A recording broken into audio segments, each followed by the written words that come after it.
Shakib, hello Shakib.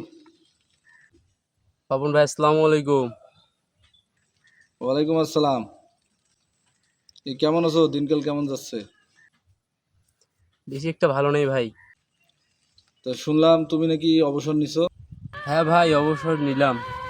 যা পরিস্থিতি, test আর টি-20 থেকে অবসর নিলাম ভাই। হুম। পারফরমেন্সের যা অবস্থা ভাই, পারফরমেন্সও তো করতে পারতেছি না, ব্যাটিংও তো হচ্ছে না ভাই। ইতা আমরা আর কতদিন ব্যাটিং করব, ঘাল লাগিয়ে যায়।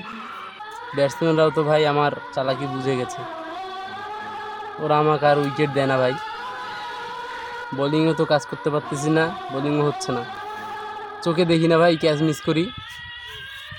আবার হাতুড়ি সিং এর সাথে তো আপনি থাকাতে অনেক ফাপড়বাজি করছি, হাতুড়ি সিংও আমার উপরে খাপা।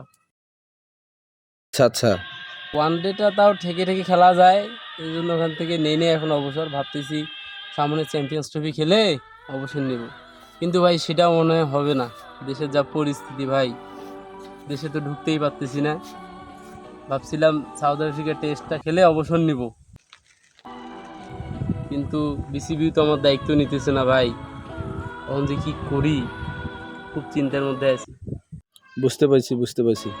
তারপরে ভাই আপনার ফেভারের জন্য কল দিছিলাম। ফেভার চাচ্ছ? ভালো কথা। আমি তো নিজেই পলাই আছি রে ভাই। আপাও নাই, আপা থাকলে তো কিছু একটা করতে পারতাম।